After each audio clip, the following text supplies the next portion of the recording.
मूळ महादेवाचं रूप धारण केलं देवाने आणि त्या संपूर्ण पाण्याच्या साठ्यातलं विष शोषून घेतलं।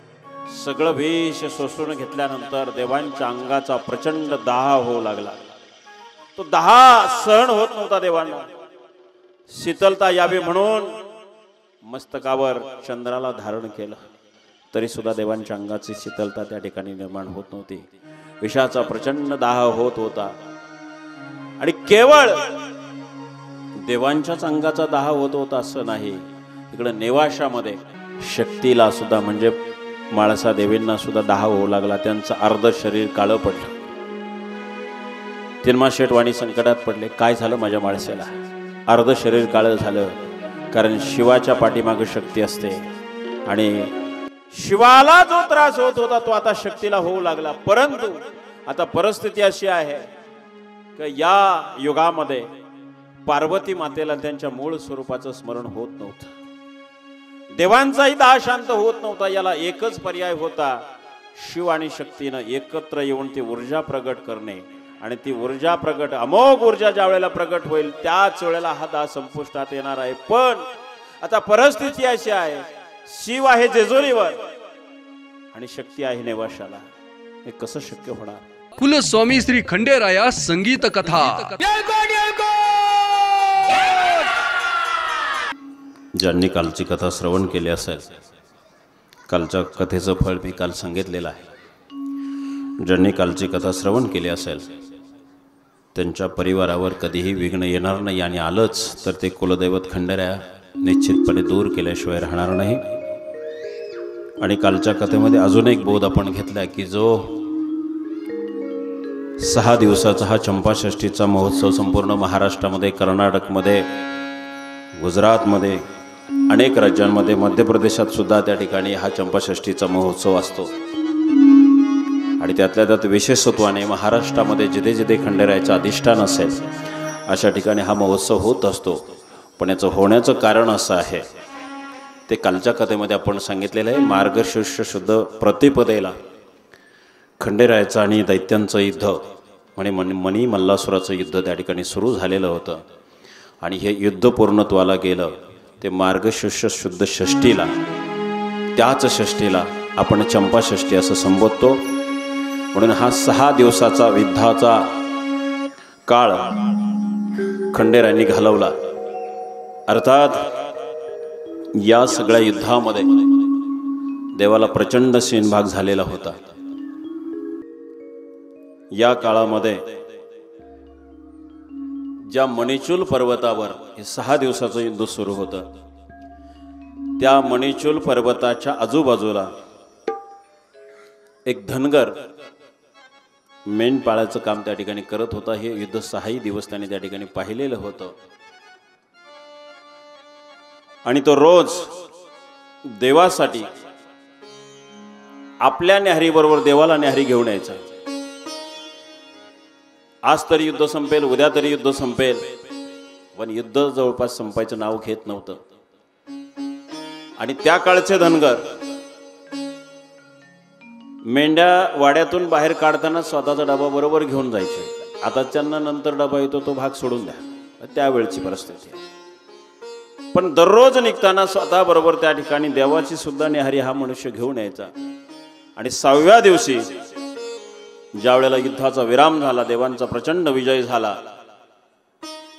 आणि या धनगराला सुद्धा आनंद झाला। गेली 6 दिवस आपण देवासाठी न्याहारी आणत होतो, आज आणलेली न्याहारी देवांपर्यंत पोहोचेल। आणि म्हणून देवांच्या समोर गेले, देवाच्या पुढे दंडवत घातलं आणि देवांना सांगितलं की गेली 5 दिवस, आजचा 6वा दिवस मी आपल्यासाठी न्याहारी घेऊन येतोय आणि माझी गरिबाची न्याहारी आपण हे भोजन प्राशन करावं। त्यावेळेला खंडेरायाने विचारलं, काय आणले आमच्यासाठी न्याहारीला? तेव्हा त्या धनगराने सांगितलं, देवा तुमच्या आवडीचा पदार्थ घेऊन आलोय मी। काय माझ्या आवडीचा? तो दिवस होता चंपाषष्ठीचा। त्या धनगर आणि देवाला जी न्याहारी आणलेली होती त्याच्यामध्ये बाजरीची भाकरी होती आणि वांग्याचं भरीत होतं। देवाला इतका आनंद वाटला। अर्थात एखाद्याला भोजन द्यावं परंतु त्याला जेव्हा गरज आहे तेव्हा दिल्यानंतर जो आनंद असतो ना, तो जगा वेगळा असतो. जवळपास 6 दिवसाचा शिनभाग होता. त्याच्या 2 घासाने देवाचा तो शिनभाग निघून आला. भाग गेला शन गेला तो गोबर आहे म्हणतात. अवघा झाला आनंद. तो आनंद त्या धनगरालाही झाला आणि देवालाही झाला. धनगराला यासाठी झाला की गेली 6 दिवस मी देवासाठी न्याहारी आणतोय. 5 दिवसाची माझी न्याहारी देवापर्यंत पोहोचली नाही, पण आज 6व्या दिवसाची का होईना पण न्याहारी माझी देवाला मिळालेली आहे. आणि म्हणून माझ्या घरचं, माझ्या कारभारणीनं बनवलेलं जी न्याहारी आहे ती मी देवाला खाऊ घालू शकलो, याचा आनंद त्याला होता. आणि देवाला या गोष्टीचा आनंद होता की देवाला 6 दिवसाचा शिनभाग होता. देवाला या समयाला अन्नाची गरज होती आणि म्हणून त्या समयाला त्या धनगराने न्याहारी घातली. आणि म्हणून चंपाषष्ठीला भरीत रोडग्याचा जो नैवेद्य असतो त्याचं आणखीन हे एक कारण आहे. अजून बानाई देवीचा पुढं कथाभाग आपल्याकडं काही होणार नाही, कारण आपल्याकडे दिवस कमी आहेत, तिथपर्यंत आपण जाणार नाही. परंतु हा एक चंपाषष्ठीच्या महत्त्वाचा त्याच्या पाठीमागचा एक भाग आहे. खंडेरायांचा प्रचंड विजय झाल्यानंतर सर्व देव जेजुरी गडावर आलेले आहेत. जेजुरी गडावर आल्यानंतर जेजुरीचे प्रधान म्हणजे कृष्णराव हेगडे प्रधान यांच्याकडे देवाने काही जबाबदारी दिली. परंतु यावेळेला नारद महर्षी देखील जेजुरी गडावर उपस्थित होते. नारद महर्षींनी सांगितलं, देवा आता खऱ्या अर्थाने आपण जेजुरीचे राजा आहात, परंतु राजा तेव्हाच त्या ठिकाणी समाजामध्ये लोकाभिमुख त्या ठिकाणी होतो, लोकमान्य होतो, त्या राजाला पहिल्यांदा राज्याभिषेक करावा लागतो. देवा आपण राज्याभिषेक करावा. परंतु हेगडे प्रधानांनी त्यावेळेला सांगितलं, देवा आपण राज्याभिषेक करताय, पण राज्याभिषेक करण्याच्या अगोदर या जेजुरी गडाला एक सम्राज्ञी आणावी लागेल, महाराणी आणावी लागेल. आपण अविवाहित आहात. ज्याला राजा व्हायचं आहे त्याला पहिलं विवाहित व्हावं लागतं, कारण राजा असल्यानंतर राज्याला राणी सुद्धा असावी लागते. अर्थात खंडेरायाने प्रधानजींना विचारलं, नेमका प्रस्ताव कोणता समजायचा नाही, राज्याभिषेकाचा का सम्राज्ञीचा, सुचवायचंय काय नेमकं. त्यावेळेला प्रधानजींनी सांगितलं, अर्थात अगोदर जेजुरीला सम्राज्ञी आणणं गरजेचं आहे आणि हे आम्हाला डायरेक्ट कसं सुचवावं म्हणून आम्ही राज्याभिषेकाचा प्रस्ताव ठेवला. आणि राज्याभिषेक करायचा असेल तर राजाला राणी ही असली पाहिजे. त्यावेळेला देवांनी सांगितलं, या जेजुरी गडात साजेशी अशी महाराणी शोधली पाहिजे. त्यावेळेला नारद महर्षी बोलताय, नेवाशामध्ये तिन्मासेठ वाण्याची कन्या यांच्याकडून आपल्याकडे एक प्रस्ताव आलेला आहे विवाहासाठी. अर्थात देवाला या गोष्टी ज्ञात नव्हत्या असं नाही आहे, परंतु प्रत्येक गोष्ट मृत्यू लोकामध्ये ज्या काही परंपरा आहेत त्या परंपरेच्या हिशोबाने व्हाव्यात. कारण ज्यावेळेला अवतार घ्यायचं ठरलं त्यावेळेला पार्वती मातेने म्हाळसेच्या रूपात त्या ठिकाणी प्रगट व्हायचं आहे आणि आम्ही खंडेरायाच्या रूपात प्रगट व्हायचं हे अगोदरच कैलासावर ठरलेलं असताना देखील परंपरा असावी. आणि म्हणून प्रधानजींनी सांगितलं की देवा, नेवाशावरून आपल्याकडे प्रस्ताव आलेला आहे, याचं उत्तर आपल्याला पाठवावे लागेल. आणि म्हणून प्रधानजींनी काय केलं, देवांची परवानगी घेऊन त्याचं उत्तर पाठवलं. देवाने सांगितलं, तिन्मासेठ वाण्यांना त्यांच्या सहकुटुंब सहपरिवार जेजुरी गडावर त्या ठिकाणी निमंत्रण धाडा आणि इथं आल्यानंतर या विवाहाची बोलणी जेजुरी गडावर होईल. अर्थात रीतिरिवाजाप्रमाणे पहिला पसंतीचा कार्यक्रम असतो आणि ज्या वेळेला जेजुरी गडावरचा खलिता नेवासेला गेला, नेवासेला गेल्यानंतर हा खलिता तिन्मासेठ वाण्यांचे एक शास्त्री पंडित होते, त्यांचं नाव होतं महाशास्त्री. त्यांनी तो खलिता म्हाळसा देवींना वाचून दाखवला की जेजुरीचे राजे श्री खंडेराय यांचा विवाहासाठी प्रस्ताव आला, पण म्हाळसा देवींनी तो प्रस्ताव सपसेल नाकारला. थोडा आश्चर्याची गोष्ट आहे ना, म्हाळसादेवींनी प्रस्ताव नाकारला म्हणून. का नाकारला हे महत्वाचं आहे. म्हाळसादेवींनी सांगितलं की मी मनोमन महादेवांना वरलेला आहे, मी महादेवांशिवाय दुसरा कोणाचाही विचार करू शकत नाही, त्यामुळे मला हा जेजुरीच्या राजांचा प्रस्ताव मान्य नाही. वडिलांनी समजून सांगण्याचा प्रयत्न केला, महाशास्त्रींनी समजून सांगण्याचा प्रयत्न केला. बऱ्याच वेळेला पहा तुम्ही, मुलगा मुलीला पाहायला गेल्यानंतर किंवा मुलगा पाहून गेल्यानंतर घरातली मंडळी मुलीला विचारत असतात, बाबा काय तुझी पसंती आहे, काय कसं आहे, विचारतात की नाही. मग ती मुलगी लगेच नाही सांगत, थांबा मला जरा विचार करू द्या, मी 2 दिवसांनी सांगेल. तसं म्हाळसादेवींनी सुद्धा आपल्या वडिलांना सांगितलं, मी उद्या सांगेल तुम्हाला. अर्थात म्हाळसादेवींची सुद्धा एक परंपरा होती. सकाळी सूर्योदय झाल्यानंतर सूर्याला रोज जलाचं अर्घ्य द्यायचे, आणि म्हणून सूर्यदेव त्यांच्यावर प्रसन्न होते, सूर्यनारायण प्रसन्न होते. दुसऱ्या दिवशी सूर्याला अर्घ्य दिल्यानंतर सूर्यनारायणाला नमस्कार घातला, आणि म्हाळसादेवींनी सूर्यनारायणाला सांगितलं, मला जेव्हापासून ज्ञान अवगत झालं तेव्हापासून मी आपल्याला अर्घ्य देत आहे, आणि माझा तेवढा आज अधिकार प्राप्त झालेला आहे. त्या अधिकाराने मी देवा एक विचारते तुम्हाला, मला जो विवाहासाठी जेजुरीच्या राजांचा, खंडेरायांचा जो प्रस्ताव आला, हे जेजुरीचे राजे नेमके कोण आहे. त्यावेळेला सूर्यनारायण प्रगट झाले, आणि सूर्यनारायणाने सांगितलं की तुमची जी इष्टदेवता आहे, देवादिदेव महादेव आणि जेजुरीचे खंडेराय हे एकच आहेत, वेगळे नाही आहेत. आणि म्हणून हा विवाह योग निश्चित आहे, तेव्हा कृपा करून आपण या विवाहाला संमती द्यावी. ते सृष्टीच्या हिताचं असेल, तुमच्या तर हिताचं असेलच असेल, परंतु ते सृष्टीच्या, मृत्यूलोकाच्या हिताचं असेल, म्हणून या विवाहास आपण मान्यता द्यावी. संध्याकाळी सूर्य अस्ताला गेल्यानंतर आई वडील आणि सगळे सेवक वगैरे त्या ठिकाणी, महाशास्त्री सगळे बसलेले आहेत. माणसाला पाचारण करण्यात आलं. वडिलांनी विचारलं, बाळ काय ठरलं तुझं, काय विचार आहे. जेजुरीच्या राजांना आपला खलिता पाठवावा लागेल, निरोप द्यावा लागेल. म्हाळसादेवींनी मानेने होकार दिला, संमती दर्शवली, आणि मग नेवाशाहून पुन्हा जेजुरीला खलिता गेला. खलिता गेल्यानंतर प्रधानजींनी देवांना तो खलिता वाचून दाखवला. मग देवांनी सांगितलं, त्या सगळ्यांना जेजुरीला त्या ठिकाणी सन्मानाने बोलवून घ्या, असा खलिता त्यांना पाठवा. कारण असं आहे की ज्यांच्या घरामध्ये, ज्यांच्या पोटी म्हाळसादेवी जन्माला आलेल्या होत्या, ते तिन्मासेठ वाणी हे महादेवाचे परम भक्त होते. आयुष्यभर महादेव सोडून कुठल्याही देवदेवतेची त्यांनी कधी भक्ती केलेली नव्हती, आणि म्हणून देवांना सुद्धा त्यांच्या भक्तांना भेटायचं होतं.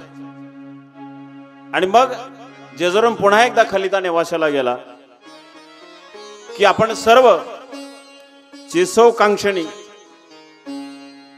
म्हाळसादेवींना घेऊन जेजुरी गडावर यावं, जेजुरी गडावर आपलं स्वागत असेल. आणि म्हणून हा खलिता ज्या वेळेला पुन्हा एकदा नेवाशाला गेल्यानंतर नेवाशामध्ये जेजुरीला प्रस्थान ठेवण्याची लगबग सुरू झाली. आणि या दरम्यान, अर्थात त्या कालखंडामध्ये आजच्या सारख्या कार गाड्या वगैरे असला काही प्रकार नव्हता. नव्या नवरीला मेण्यामध्ये बसवलं जायचं, आणि मेण्यामधून त्या नवरीला त्या ठिकाणी घेऊन जायचं. नेवाशामध्ये म्हाळसादेवींसाठी मेणा सजला, आणि मेण्यामध्ये म्हाळसादेवींना बसवण्यात आलं. पुढे सेवक चाकर सगळी मंडळी होती, आणि तो मेणा जेजुरीच्या दिशेने निघाला. अर्थात सूर्यनारायणाने सांगितलेलं होतं की तुमची इष्टदेवता जी आहे, त्या इष्टदेवतेबरोबर तुमचा विवाह होणार आहे. मेण्यामध्ये बसलेले असताना, अर्थात तुम्ही पहा, ज्यांचं लग्न जमलेलं असतं, ज्याला आपण साखरपुडा म्हणतो किंवा गंध लावणे म्हणतो, तेव्हापासून तो मुलगा असू दे किंवा मुलगी असू दे, ते लग्नाचे स्वप्न पाहत असतात. कसं असेल माझं लग्न, मी त्या घरी गेल्यानंतर ते घर कसं असेल, ते लोक कसे असतील, हा विचार डोक्यामध्ये सुरू होतो. त्या मेण्यामध्ये माळसादेवी सुद्धा अशाच विचार करत होत्या. कसे असतील जेजुरीचे राजे, कसं असाल जेजुरीचा गड, कसं असेल अंतपूर, याचा सगळा विचार करत होते. आणि लग्नामध्ये माझ्या डोईवर त्या हिऱ्या मोत्याच्या मुंढवळ्या बांधल्यानंतर मी कशी दिसत असेल. नवरदेव खंडेराया हळद लागली अंगाला,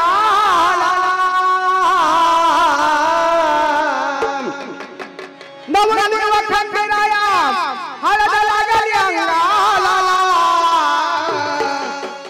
हिऱ्या मोत्याचं बाशिंग शोभे माणसाच्या भांगाला, हिऱ्या मोत्याचं बाशिंग शोभे माणसाच्या भांगाला, हिऱ्या मोत्याचं बाशिंग शोभे माणसाच्या भांगाला, हिऱ्या मोत्याचं बाशिंग शोभे माणसाच्या भांगाला, हिऱ्या मोत्याचं बाशिंग शोभे माणसाच्या भांगाला, हिऱ्या मोत्याचं बाशिंग शोभे माणसाच्या भांगाला. नवरदेव खंडेराया हळद लागली अंगाला, नवरदेव खंडेराया हळद लागली अंगाला,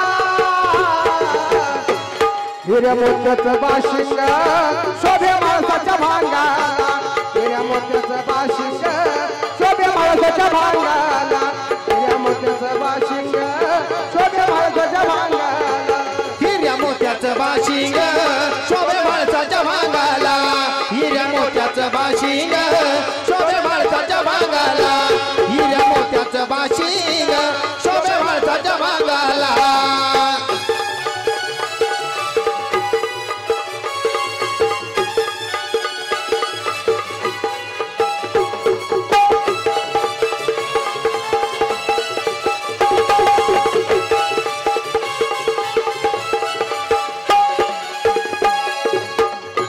माळसा दागिन्यानी नटली छत्री सोन्याची गसावली, छत्री सोन्याची बसवली, छत्री सोन्याची बसवली, लग्नात सर्जाची माळसा हौसन ल्याली, नटनाकात सर्जाची माळसा हौसन ल्याली, लग्नात सर्जाची माळसा हौसन ल्याली, नटनाकात सर्जाची माळसा हौसन ल्याली. पटला हळदीचा डाग पाणपुऱ्याच्या भिंगाला, पटला हळदीचा डाग पाणपुऱ्याच्या भिंगाला, हिऱ्या मोत्याच्या मंडवळ्या मोठी माणसाच्या भांगाला, हिऱ्या मोत्याच्या मंडवळ्या मोठी माणसाच्या भांगाला, हिऱ्या मोत्याच्या मंडवळ्या मोठी माणसाच्या भांगाला, हिऱ्या मोत्याच्या मुंडवळा मोठी माणसाच्या भांगाला, हिऱ्या मोत्याच्या मुंडवळा मोठी माणसाच्या भांगाला.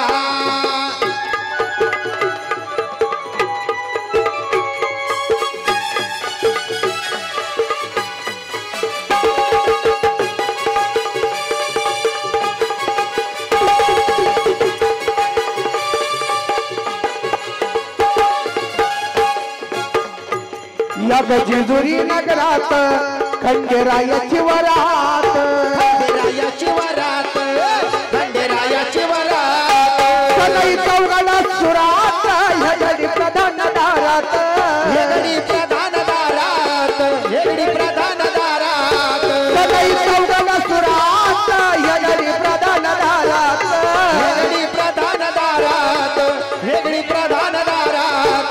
खंडेरायाच्या वरातीला गोड सभ्याच्या रंगात, खंडेरायाच्या वरातीला गोड सभ्याच्या रंगात, हिऱ्या मोत्याच्या मंडवळ्या मोठी माणसाच्या भांगाला, हिऱ्या मोत्याच्या मंडवळ्या मोठी माणसाच्या भांगाला, हिऱ्या मोत्याच्या मुंडवळ्या मोती माणसाच्या भांगाला, हिऱ्या मोत्याच्या मुंडवळ्या मोती माणसाच्या भांगाला, हिऱ्या मोत्याच्या मुंडवळ्या मोती माणसाच्या भांगाला, हिऱ्या मोत्याच्या मुंडवळ्या मोती माणसाच्या भांगाला.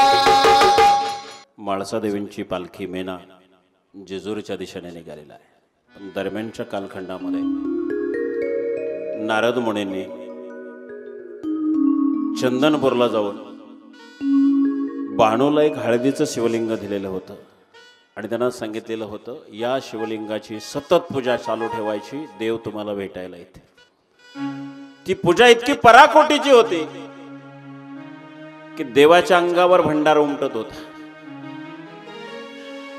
देवाला आता गहन प्रश्न निर्माण झालेला होता. इकडून देवाच्याच लग्न जमवण्यासाठी नेवाशाहून वराडी मंडळी यायला लागले.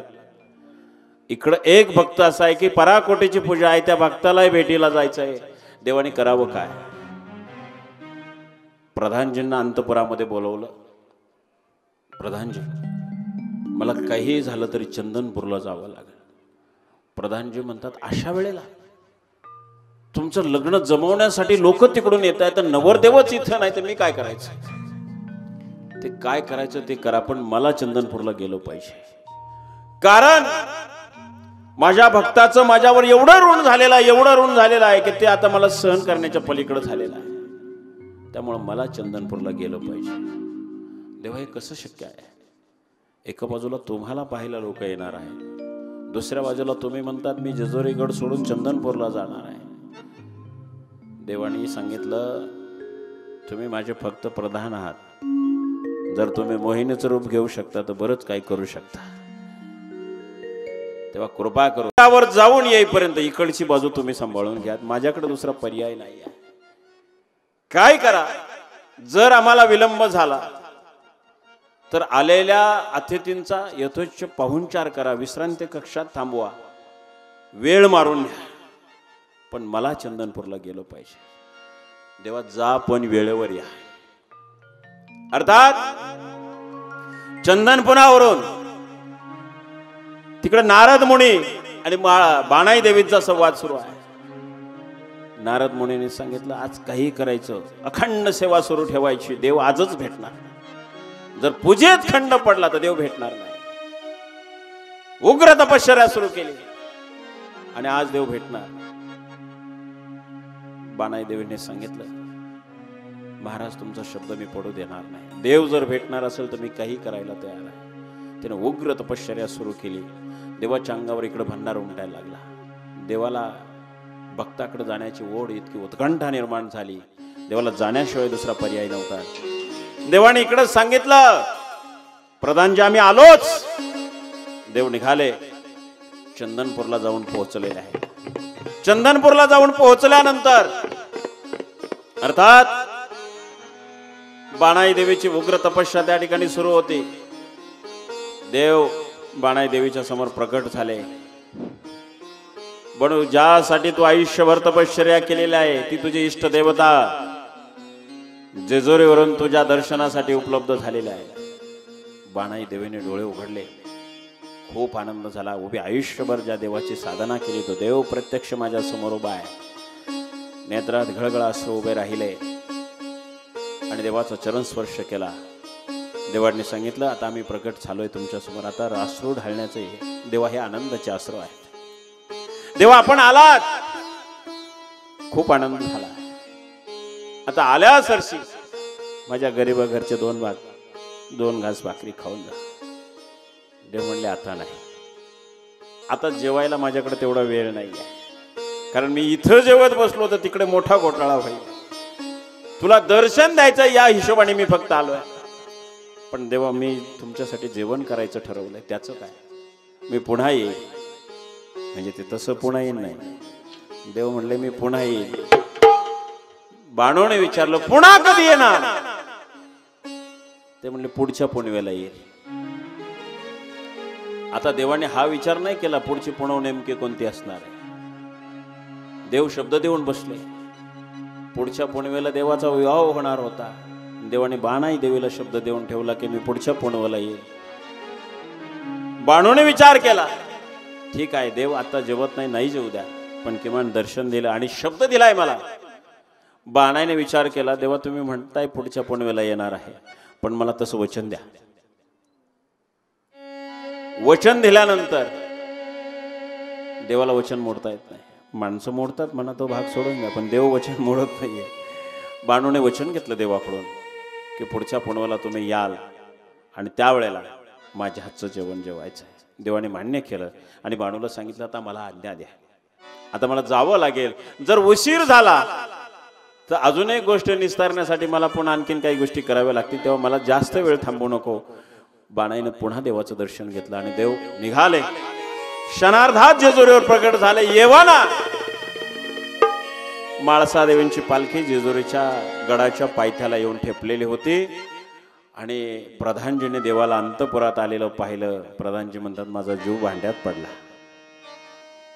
मी इकडं पालखी आलेली तिकडं स्वागताला जाऊ की तुमची वाट पाहू अशा दुहिदा मनस्थितीमध्ये होतो. तेव्हा देवांनी सांगितलं आता आम्ही आलोय.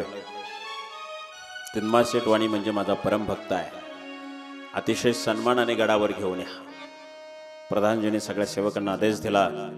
तिन्मास शेठ वाण्यांना, माळसा देवींना, त्यांच्या सर्व कुटुंबियांना, भाऊकीला सगळ्यांना सन्मानाने त्या ठिकाणी गडावर बोलवण्यात आलं. विश्रांती कक्षामध्ये सगळ्यांची त्या ठिकाणी व्यवस्था करण्यात आली आणि व्यवस्था करण्यात आल्यानंतर प्रधानजींना देवाने सांगितलं मुलीचे वडील म्हणजे तिन्मास शेठ वाणी हे माझे परमभक्त आहे, त्यांना एकट्याला माझ्या भेटीसाठी अंतपुरात बोलवायचं आहे, बाकी कोणी बरोबर आलं नाही पाहिजे. अर्थात प्रधानजींना हे सगळ्या गोष्टी समजल्या. पण ज्या वेळेला प्रधानजी तिन्मास शेठ वाण्याला बोलवायला गेले त्यावेळेला त्यांच्या समवेत त्यांची पत्नी पण होती. त्यामुळे आम्ही येतो तुमच्याबरोबर. प्रधानजींनी सांगितलं नाही, एकासच बोलवणं आहे, एकासच यावं लागेल. लग्नाची बोलणी करायची आहे माझ्याशिवाय. तापट होत्या त्यांच्यासोबत. माझ्याशिवाय बोलणी करायची. प्रधानजींनी सांगितलं तशी बोलणी होत नाही, अशी गुपचूप जाहीररित्या बोलणी, कारण जेजुरीच्या राजाचा विवाह आहे. देवांनी फक्त तिन्मास शेठ वाण्यासच बोलवलेलं आहे, बाकी इतरांना कोणाला येता येणार नाही.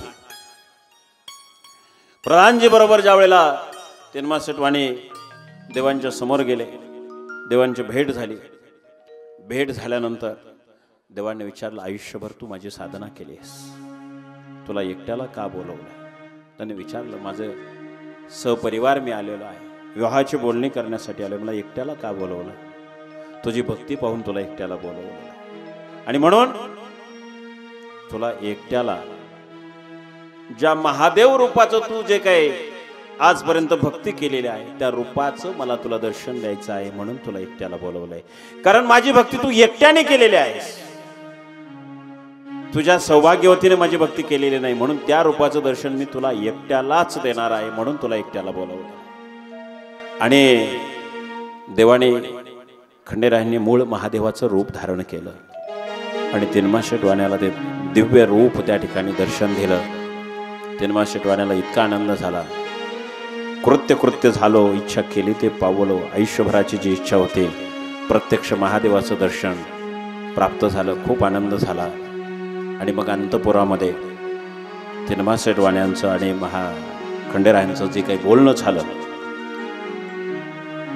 त्यांनी सांगितलं तुमची जी कन्या आहे ती माळसा नसून ती आमची पूर्वजन्मीची अर्धांगिनी म्हणजे पार्वती माता आहे. तू भाग्यवान असं आहे की तुझ्या पोटी पार्वती मातेने अवतार घेतलेला आहे. तिन्मास शेठ वाणी खूप स्वतःला धन्यवाद देत होता. आज मला प्रत्यक्ष महादेवाचं दर्शन झालंय आणि साक्षात आदिशक्ती पार्वती मातेचं मी पालन पोषण केलेलं आहे, तिला लहानाचे मोठे केलेले आहे, तिचा सहवास मिळाला आतापर्यंत. म्हणजे आदिशक्ती प्राप्त झाली आणि आदिनाथाचे सुद्धा त्या ठिकाणी दर्शन झालं. माझ्या इतका भाग्यवान मीच आहे. आणि मग अंतपुरातून बाहेर आल्यानंतर रीतिरिवाजाप्रमाणे बोलणी सुरू झाली. अर्थात विवाहाची बोलणी करायची म्हटलं प्रत्यक्ष नवरदेव बोलतो का? नाही बोलत. पण आता अडचण अशी आहे नवरदेवाकडे भावकीच नाही, बोलायचं कोणी? प्रत्यक्ष खंडेराय विवाहाच्या बोलणीमध्ये सहभागी झाले. तिन्मास शेठ वाण्यांच्या सौभाग्यवतीला ती आवडलं नाही. ही काय पद्धत आहे का? काही घरभाऊ दुनियादारी कोणी आहे का नाही? नवरदेवानीच बोलायचं. त्यावेळेला खंडेराय विचारात पडले, ठीक आहे मी नाही बोलत, आमचे प्रधान जे बोलते. प्रधान म्हणजे काय भावकीतला माणूस आलाय का? कुटुंबातला माणूस आहे का? तो एका राजाचा प्रधान आहे. आता हे सगळं बोलणं होत असताना त्यांच्याबरोबर ते महाशास्त्री जे होते, यांच्या कुळातलं कोणी आहे का नाही, भावकीतलं कोणी आहे का नाही? त्या महाशास्त्रींना खूप राग आला. ज्यांच्यापासूनच सगळ्या कुळांचा उदय आहे त्यांचं कुळ तुम्ही कशाला पाहताय? त्यांचं कुळ पाहणं म्हणजे मूढमतीचं लक्षण आहे. तिन्मास शेठ वाण्याने सांगितलं आपण शांत व्हावं. मग तिथपासून पुढची बोलणी प्रधानजींनी म्हणजे श्रीहरी विष्णूंनी सगळी बोलणी केली. अर्थात यावेळेला श्रीहरी विष्णू मनामध्ये विचार करतायत, देवांचं विवाह कार्य म्हणजे सामान्य घटना नाही आहे. आणि विवाह म्हणल्यानंतर केवळ पुरुषाचंच काम असतं असं नाही. विवाहामध्ये सगळ्यात जास्त काम तुमचंच असतं. महिलांना काम जास्त असतं, जबाबदाऱ्या त्याच्यात जास्त असतात. श्रीहरी विष्णूने विचार केला, माझ्या एकट्याच्याने हे कडेला जाणार नाही. वैकुंठावरून लक्ष्मीला लवकरच आम्हाला पाचारण करावं लागेल, नाही तर हे एकट्याला जड जाईल. पण लक्ष्मी देवींना बोलवायला सुद्धा देवांची परवानगी पाहिजे. मनामध्ये विचार केला, पण आता या समयाला देवांपुढे हा विचार व्यक्त करणं सुद्धा योग्य होणार नाही. आणि म्हणून श्रीहरी विष्णूंनी मनामध्ये विचार केला, ज्या वेळेला देवांचा हळदी समारंभ होईल त्यावेळेला देवांची आज्ञा घेऊन लक्ष्मी आईसाहेबांना बोलवता येईल असं म्हणून मनामध्ये आलेला विचार तिथेच थांबवला. आणि मग विवाहाची बोलणी झाल्यानंतर दोन्ही बाजूचे पसंतीचा विचार झाला. दोन्ही बाजूंचा पसंतीचा होकार आल्यानंतर अर्थात ज्या वेळेला पसंती होती त्यावेळेला आता लोक थोडं ढांगाढोंगात साखरपुडा दुनियादारी करतात. तो प्रकार आपल्या संस्कृतीमध्ये पहिला नव्हता. जाणत्या लोकांनी जायचं, जी ज्येष्ठ मंडळी असतील परिवारातली गावातली त्या लोकांनी जायचं आणि त्याने तो विवाह पक्का करून यायचा.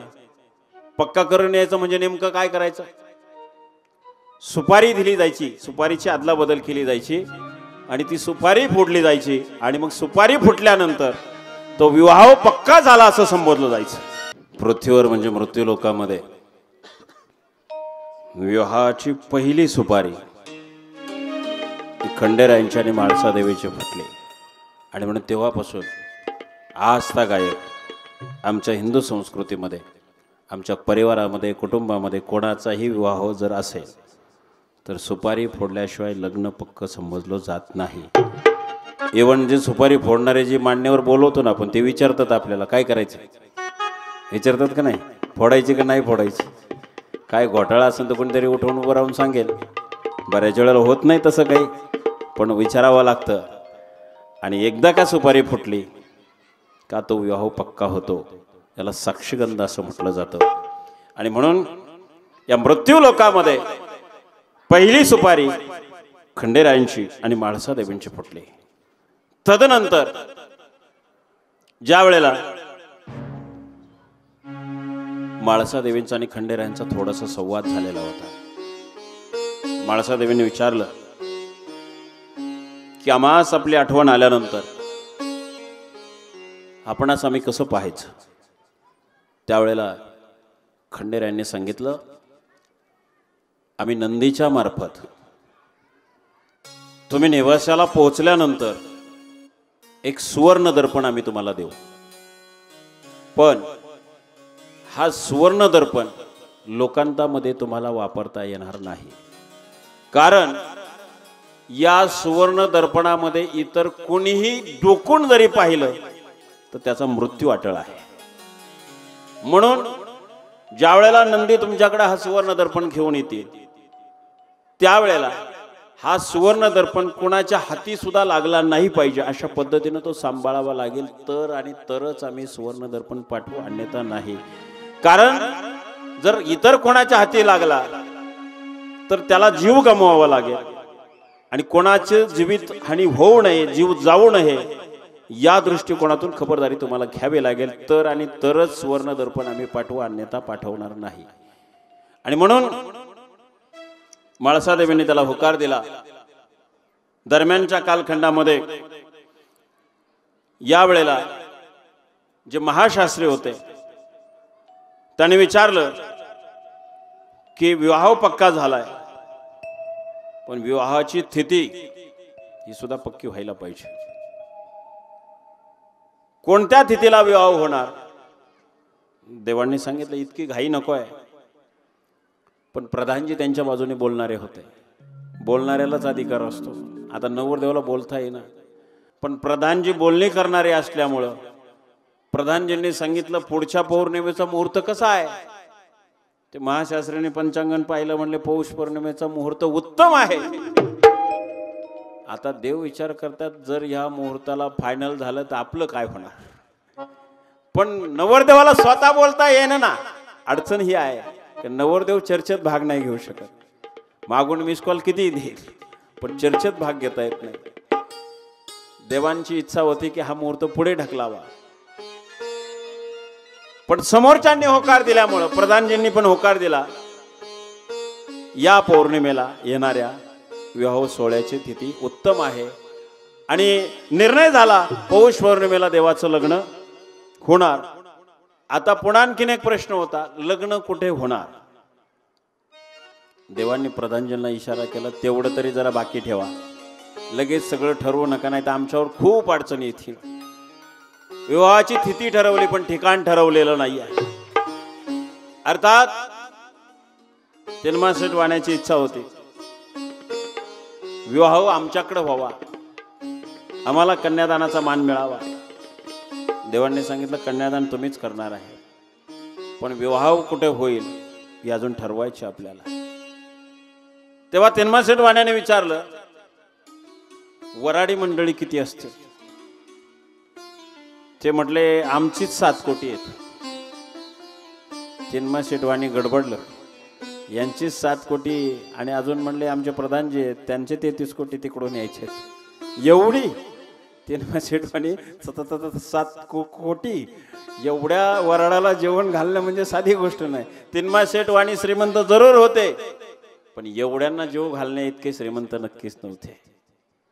देवांनी सांगितलं, तूर्त आपण काय करूया, विवाह तिथी निश्चित झाली इथपर्यंत ठीक आहे, विवाहाचं ठिकाण योग्य वेळी आपण जाहीर करू, तोपर्यंत आपण बाकीच्या विधी त्या ठिकाणी पूर्ण कराव्यात. अर्थात देवांचा विवाह ठरला आणि एक शत्रू पक्षाला बातमी गेली.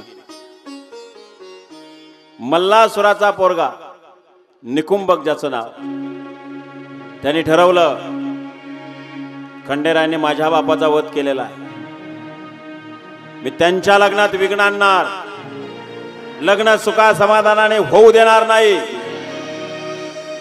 अर्थात हे दैत्यगुरु शुक्राचार्यांना कळालं.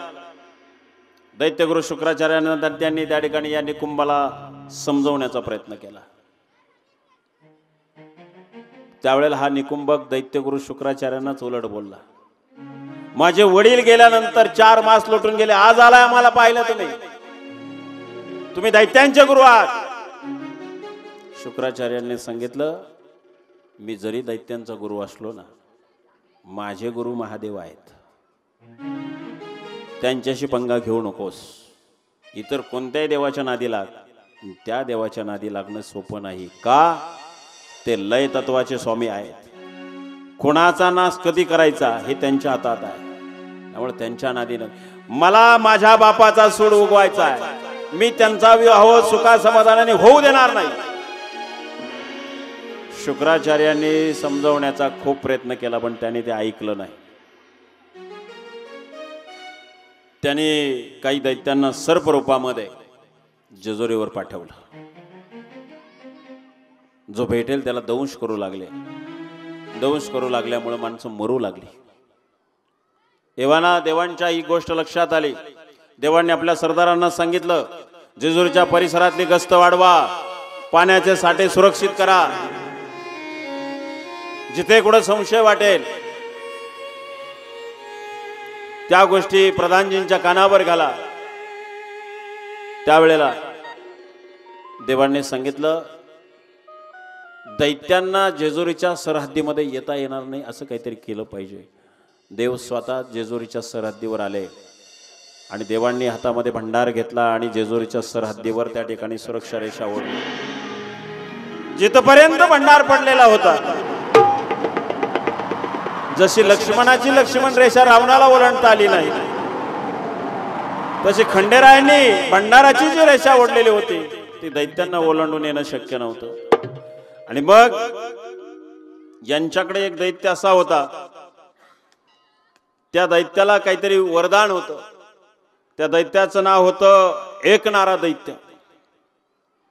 त्याला सर्परूपात पाठवलं.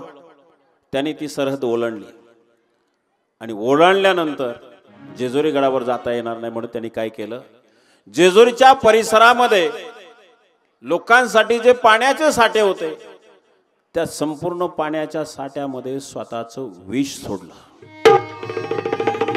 विष सोडल्यामुळं ज्या ज्या जनावरांनी ते पाणी पिलं ती जनावरं मरू लागली, जी जी माणसं त्या तळ्यातलं पाणी पिली ती माणसं मरू लागली. देवांनी ध्यान लावलं, देवांच्या लक्षात आलं हे सर्पदैत्याने ही कामगिरी केलेली आहे. देवाने आदेश दिला की जनावर असतील माणसं असतील कोणीही त्या पाण्याचं प्राशन करायचं नाही. पण आता पाण्याचं प्राशन, त्या पाण्याचं प्राशन करायचं नाही, पण पाणी प्यायचं कुठलं, दुसरं पाणीच नाही आहे. माणसं पाणी पाणी करून तरफडू लागली. जशी जी पीत होती ती मरत होती, पण काही पाण्याविना तरफडू लागली. कारण माणसाच्या जीवनात एक वेळ अन्न नसलं तरी चालेल, पण पाणी महत्वाचा भाग आहे. आपल्या गेल्या महिन्याची आपल्याला सगळ्यांना एक घटना माहिती आहे. मनोज जरांगे पाटील मराठा समाजासाठी उपोषणाला बसले होते. त्यांनी पाणी त्याग केलं. त्यांनी पाणी घ्यावं म्हणून लोक टावं फोडत होती, जरांगे पाटील तुम्ही पाणी घ्या, पाणी घ्या. कारण पाण्याशिवाय माणूस जगू शकत नाही. अन्नाशिवाय जगता येतं पण पाण्याशिवाय जगता येत नाही. आणि म्हणून देव विचारात पडलेला आहे. लोकांना किती काळ, जनावरांना किती काळ बिगर पाण्याचं ठेवणार. शेवटी देवाने निर्णय घेतला की पाणी विषमुक्त केलं पाहिजे. कसं करणार. शेवटी त्या सर्व पाण्याच्या साठ्यातले मूळ महादेवाचं रूप धारण केलं देवाने आणि त्या संपूर्ण पाण्याच्या साठ्यातलं विष शोषून घेतलं. सगळं विष शोषून घेतल्यानंतर देवांच्या अंगाचा प्रचंड दाह होऊ लागला. तो दाह सहन होत नव्हता देवांना. शीतलता यावी म्हणून मस्तकावर चंद्राला धारण केलं, तरी सुद्धा देवांच्या अंगाची शीतलता त्या ठिकाणी निर्माण होत नव्हती. विषाचा प्रचंड दाह होत होता आणि केवळ देवांच्याच अंगाचा दाह होत होता असं नाही. इकडे नेवाशामध्ये शक्तीला सुद्धा म्हणजे माळसा देवींना सुद्धा दाह होऊ लागला. त्यांचं अर्ध शरीर काळं पडलं. तिन्मा शेठ वाणी संकटात पडले. काय झालं माझ्या माळसेला, अर्ध शरीर काळं झालं. कारण शिवाच्या पाठीमागे शक्ती असते आणि शिवाला जो त्रास होत होता तो आता शक्तीला होऊ लागला. परंतु आता परिस्थिती अशी आहे की या युगामध्ये पार्वती मातेला त्यांच्या मूळ स्वरूपाचं स्मरण होत नव्हतं. देवांचाही दाह शांत होत नव्हता. याला एकच पर्याय होता, शिव आणि शक्तीनं एकत्र येऊन ती ऊर्जा प्रगट करणे. आणि ती ऊर्जा प्रगट, अमोघ ऊर्जा ज्या वेळेला प्रगट होईल त्याच वेळेला हा दाह संपुष्टात येणार आहे. पण आता परिस्थिती अशी आहे, शिव आहे जेजुरीवर आणि शक्ती आहे नेवाशाला. हे कसं शक्य होणार. यावेळेला नारद महर्षी त्या ठिकाणी धन्वंतरी देवीला घेऊन प्रकट झाले. धन्वंतरी देवांना त्या ठिकाणी घेऊन प्रकट झाले. देवांना विनंती केली, आम्हास नेवाशाला जाण्याची परवानगी द्यावी. आम्ही शक्तीला आपल्या समोर त्या ठिकाणी एकत्र करू शकतो. आणि म्हणून धन्वंतरी आणि नारद मुनी नेवाशाला गेले. तिथं गेल्यानंतर माळसा देवींच्या भोवती लोकांचा गराडा पडलेला होता. कारण विचित्र प्रकार होता. अर्ध शरीर काळं पडलेलं आहे. हा असा प्रकार झाला काय म्हणून लोक बघ्यांची गर्दी खूप होती. अशा वेळेला नारद महर्षी गेल्यानंतर त्यांना बाजूला करण्यात आलं सगळ्यांना. नारद महर्षींनी सांगितलं, काही काळ माळसा देवींना एकांतात ठेवा. त्यांची आई त्यांच्या जवळ होती, यांना सुद्धा जवळ ठेवता येणार नाही. कोणालाच जवळ ठेवू शकत. त्या दूर जायला तयार नव्हत्या. तिन्मा शेठ वाण्यांनी सांगितलं, त्यांचं ऐका, माळसेचा जीव महत्वाचा आहे. आणि म्हणून सगळे दारं खिडक्या बंद केली. आणि नारद मुनींनी आणि धन्वंतरीने सांगितलं, तुम्ही तुमच्या मूळ स्वरूपाचं स्मरण करा, शिवाची आठवण काढा. माळसा देवींनी मूळ स्वरूपाचं स्मरण केलं. शक्तीचं स्मरण झाल्याबरोबर शिवाचा आणि शक्तीची अमोघ ऊर्जा त्या ठिकाणी प्रकट झाली. आणि महादेवांच्या अंगाचा जो दाह होत होता तो दाह संपुष्टात आला. आणि इकडे माळसा देवींचं शरीर जे अर्ध काळं झालेलं होतं ते हळूहळू मूळ स्वरूपाला प्राप्त झालं. पण त्यांच्या अंगाचा दाह थांबत नव्हता. देवांच्या अंगाचा दाह थांबला, पण म्हाळसा देवींच्या अंगाचा दाह थांबत नव्हता. आणि म्हणून खंडेरायांनी काय केलं, धन्वंतरींना त्या ठिकाणी जेजुरीला बोलवलं आणि देवांनी धन्वंतरी जवळ ही हळदी वनस्पती दिली आणि सांगितलं तुम्ही तिथे जावा आणि म्हाळसा देवीच्या त्या अर्धांगाला सर्व तो भंडार त्या ठिकाणी जसजसा तुम्ही लेपन चढवाल तस तसा त्यांचा दाह शांत होईल. आणि म्हणून मुळात या हळदीची उत्पत्ती त्यांचीच होती, म्हणजे कोणाची होती, आदिमायेची होती, पण त्यांना त्याचं स्मरण नव्हतं. ज्यांनी या हळदीच्या वनस्पतीची उत्पत्ती केली, आज त्या वनस्पतीचा उपयोग खऱ्या अर्थाने त्यांच्यासाठी सुद्धा झालेला होता. आणि म्हणून धन्वंतरीने जसं जसं लेपन केलं तस तसा म्हाळसा देवींचा दाह त्या ठिकाणी निघून गेला. या वेळेला म्हाळसा देवींना असं वाटलं, जर आम्हाला इतक्या वेदना झाल्या तर देवांना किती वेदना झाल्या असतील. म्हणून देवांशी काहीतरी बोलावं हा विचार मनामध्ये आला, पण बोलायचं कसं. एव्हाना नंदी सुवर्ण दर्पण घेऊन आले होते. मनामध्ये इच्छा झाली की देवांशी बोलावं, पण इथे बोलता येईल नाही, बोलता येणार. एक अरण्यामध्ये गेल्या. अरण्यामध्ये गेल्यानंतर त्यांच्या लक्षात आलं की आजूबाजूला चारही बाजूने कोणीही मनुष्य नाहीये. आता मी देवाशी बोलू शकते. आणि म्हणून सुवर्ण दर्पण काढला आणि देवांचं स्मरण केल्याबरोबर देव सुवर्ण दर्पणामध्ये दिसू लागले आणि म्हाळसा देवी बोलू लागल्या, तब्येत कशी आहे. हे सगळं होत असताना त्याच जंगलामध्ये बाणाई देवी सुद्धा आलेल्या होत्या. बाणाईच्या येण्याची चावूल म्हाळसा देवींना लागल्याबरोबर देवांनी सांगितले, कोणीतरी येत आहे, सुवर्ण दर्पण बंद करा, नाहीतर त्या व्यक्तीच्या जीवाला धोका निर्माण होईल. अर्थात ती व्यक्ती कोण होती हे देवाला माहित होतं आणि त्या व्यक्तीच्या जीवाला धोका होऊ नये ही प्रत्यक्ष खंडेरायाची इच्छा होती. म्हणून सुवर्ण दर्पण बंद केला. अर्थात ज्या वेळेला सुवर्ण दर्पण बंद करून ठेवला त्यावेळेला म्हाळसा देवींची आणि बाणाई देवींची भेट झाली. बाणाई देवीला असं वाटलं की मी यांना कुठेतरी पाहिलंय, पण कुठं पाहिलं हे आठवत नव्हतं. अर्थात यांनी एकमेकीला फक्त कैलासावर पाहिलेलं होतं, तदनंतर पाहिलेलं नव्हतं. अर्थात दोघींची रूपं पालटलेली होती. पाहिले कुठं कोण आहे हे काही सांगता येत नव्हतं. आणि म्हणून दोघींमध्ये थोडासा संवाद झाला. म्हाळसा देवींना सुद्धा असं वाटून गेलं की मी सुद्धा तुला कुठंतरी पाहिलेलं आहे, पण कुठं पाहिलं मला आठवत नाही. एवढा संवाद झाला आणि बाणाई देवी निघून गेल्या. इकडे सुवर्ण दर्पण घेऊन म्हाळसा देवी सुद्धा नेवाशामध्ये त्या ठिकाणी आलेल्या आहेत. या दरम्यानच्या कालखंडामध्ये या कुंभकाने काय केलेलं आहे, वरुण देवाला कैद करून ठेवलं. वरुण देव म्हणजे पर्जन्यराज. का कैद केलं, आता लग्नात विघ्न आणण्याचा एक प्रयोग केला, तो अयशस्वी झाला. जर पाणीच नसेल सृष्टीवर तर लग्न कसं होईल. पाण्याचा बंदोबस्त करायचा. वरुण राजाला बंदिस्त केलं आणि वरुण राजाला बंदिस्त केल्यामुळे पाऊस पडायचा बंद झाला. पर्यायाने सृष्टीवरचं पाणी संपत आलं. संपत आल्यानंतर देवांना राग आला आणि शुक्राचार्यांना सांगितलं, या कुंभकाला तुम्ही तुमच्या भाषेत समजावून सांगा, नाहीतर एक लक्षात ठेवा, मी लय तत्वाचा स्वामी आहे. त्याच्या बापाला संपवलं, याला संपवायला मला वेळ लागणार नाही. केवळ तुम्ही आमचे शिष्य आहात म्हणून आम्ही समजवत्याची भाषा वापरतोय, अन्यथा नाही. याने जाऊन सांगितलं शुक्राचार्यांनी निकुंभकाला. तो ऐकण्याच्या मनस्थितीत नव्हता. ज्यांच्या नादी लागतोय ते सामान्य देव नाही, ते महादेव आहे, समजावून घे. पण तो काही समजावून घेण्याच्या पलीकडे गेलेला होता. लोक पाणी पाणी म्हणून तरफडू लागली. नेवाशावरून एक शेतकरी जेजुरीच्या दिशेने निघालेला होता. तो देवांचं नामस्मरण करत होता. का करत होता की पाऊस पडावा म्हणून. अर्थात येत असताना त्याला सुद्धा तहान लागली.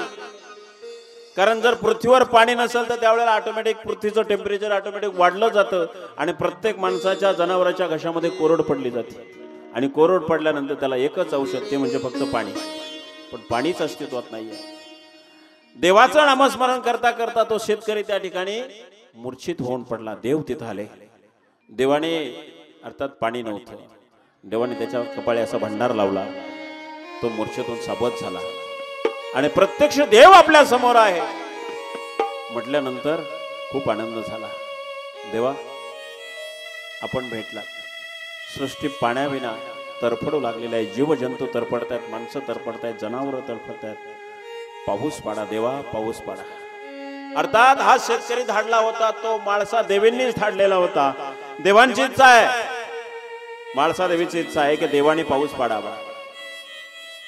आणि माळसा देवींचा हा निरोप या शेतकऱ्याने खंडेरायांना सांगितला. खंडेरायांना सांगितल्यानंतर इकडे चंदनपुरामध्ये याच्यापेक्षा वेगळी परिस्थिती नव्हती. सगळे धनगरांच्या मेंढ्या उपाशी मरायला लागल्या. कारण चाराच नाही. पाऊस नसेल तर चारा नसणार आहे, चारा नसणार म्हणजे पाणी सुद्धा नाहीये. इकडे सुद्धा मेंढ्या मरायला लागल्या. इकडे भानू सुद्धा देवाला त्या ठिकाणी प्रार्थना करते, देवा पाऊस पडू द्या. देवाने काय केलं? शुक्राचार्याची बोलणी अयशस्वी झाली हे लक्षात आलं आणि देवांनी काय केलं? मंत्र संजीवनीचा आधार घेतला आणि देवाकडे ही सगळ्यात मोठी संजीवनी होती. देवांनी सदानंदाचा येळकोट केल्याबरोबर ढग आकाशामध्ये दाटून आले. ढग तेव्हाच दाटून येतात की जेव्हा वरुण राजा मुक्त असतो. देवांनी भंडार उधळल्याबरोबर या निकुंभकाने वरुण देवांना ज्या पाशाणी अडकवलेलं होतं ते पास तुटले गेले. वरुण देव मुक्त झाला.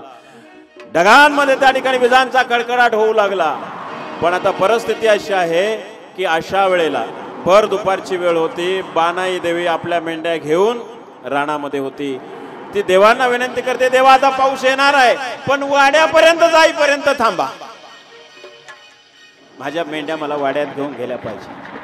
इकडं माळसा देवी म्हणतात, माझा शेतकरी राजा तर पडतोय, तात्काळ पाऊस पडू द्या. देवानी कोणाचं ऐकावं? माळसेचं ऐकावं की बाणूचं ऐकावं?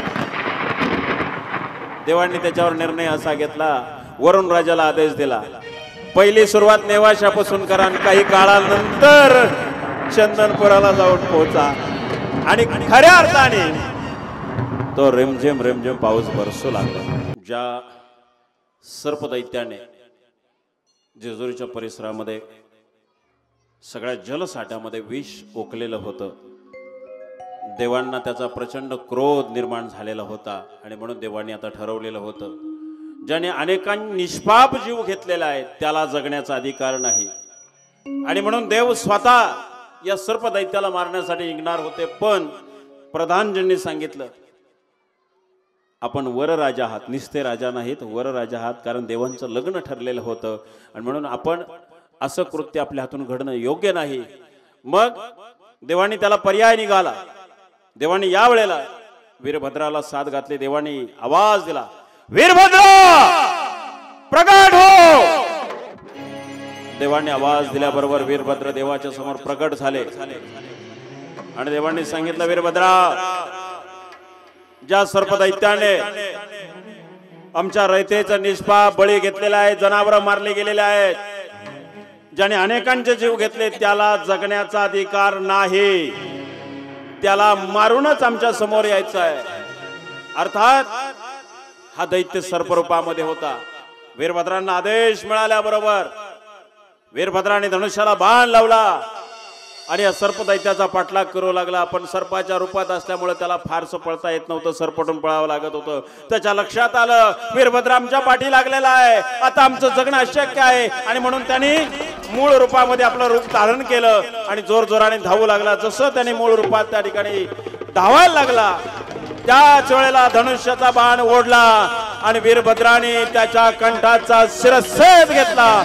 सर्पदैत्य त्या ठिकाणी जेजुरीच्या पायथ्याला मारला गेला आणि जेजुरीवरचं सगळ्यात मोठं संकट दूर झालं. आणि आता खऱ्या अर्थाने खंडेरायाचा विवाह सोहळा उद्याच्या कथेमध्ये आपण निर्विघ्नपणे त्या ठिकाणी पार पाडणार आहोत. आजची कथा याच ठिकाणी विश्रांती करते आणि उद्याच्या कथेमध्ये आरंभाला पहिल्यांदा खंडेरायाची हळदी या ठिकाणी दळली जाईल. त्यानंतर खंडेरायांचा अतिशय दिमाखात थाटामाटामध्ये या ठिकाणी आपण विवाह सोहळा संपन्न करणार आहोत. उद्या सर्व भाविकांना विनंती आहे की आपण उद्या ज्यांच्या कृपेमुळे आपली लग्न झाली, ज्यांच्या कृपेमुळे आपल्या मुलांची लग्न होतात, त्यांच्या लग्नाला आपल्याला उद्याला यायचं आहे. उद्याच्या कथेला येत असताना देवाच्या लग्नाला आपण येतोय. आपण जेव्हा नातेवाईकाच्या लग्नाला जात असतो खाली हात जातो का, काहीतरी घेऊन जातो ना. मग देवाच्या लग्नाला यायचंय, काहीतरी आहेर आणायचे, नजराने आणायचंय, मस्तपैकी आनंद घ्यायचा. आणि वेळेवर जर कथा सुरू झाली तर लग्न झाल्यानंतर देवाची वरात सुद्धा आपण त्या ठिकाणी साजरी करणार आहोत. वरातीमध्ये सुद्धा माता भगिनी सगळ्यांनी आनंद घ्यायचा आहे. आपल्या देवाच्या लग्नाला आपण येणार आहोत आणि म्हणून उद्या सगळ्यांनी मस्तपैकी आनंद घ्यायचा आहे. महिला मंडळ ज्यांना शक्य असेल त्याने नऊवारी साडी नेसून मध्ये यायचं आहे. आणि संयोजकांशी चर्चा करून आपण 7 महिला या ठिकाणी व्यासपीठावर देवाची हळद दळण्यासाठी बोलवणार आहे. त्याच्यामध्ये ज्या महिलेचं नाव लक्ष्मी असेल तिला प्राधान्य असेल, कारण देवाची हळद दळण्यासाठी प्रत्यक्ष लक्ष्मी माता वैकुंठावरून आलेल्या होत्या. आणि म्हणून सगळ्या लक्ष्मी असल्या पाहिजे असं काय नाही, पण एक तरी पाहिजे. ज्यांचं नाव कोणाचं लक्ष्मी असेल त्यांना प्राधान्याने या ठिकाणी घेतलं जाईल. उर्वरित 6 इतर नावाच्या असल्या तरी चालेल, पण शक्यतो मराठमोळ्या पारंपरिक पेशामध्ये त्या ठिकाणी यायचं आहे. पुरुष मंडळी आपण सुद्धा धोतर पेटा घालून यायचं, मस्तपैकी वजनात यायचंय. आणि वजनात देवाचा विवाह सोहळा आपण उद्या आनंदाने साजरा करणार आहोत. आजची कथा याच ठिकाणी विश्रांती करते. आज आपल्या या कथेसाठी आदरणीय हनुमंतराव गायकवाड, भारत विकास ग्रुपचे सर्व BBC ग्रुप या ठिकाणी या कार्यक्रमाला भेट देण्यासाठी आपण या ठिकाणी उपस्थित झालात. तर आपण व्यासपीठावर यावं आणि संयोजकांच्या वतीनं, आमच्या कलाकारांच्या वतीनं आपण सन्मान स्वीकारावा अशी विनंती करतो. आपले सर्व सहकारी BVG ग्रुपचे सर्व ज्यांचं नाव खरंच भारतभर गाजत आहे. आम्ही जिथं जाऊ तिथं अगदी BVG नाव दिसतं, ते मात्र हनुमंतराव गायकवाड यांच्यामुळं. आदरणीय गायकवाड साहेबांचा या ठिकाणी महाराजांच्या हस्ते सन्मान होतोय. विनंती आहे आपण आपला सन्मान या ठिकाणी स्वीकारायचा आहे.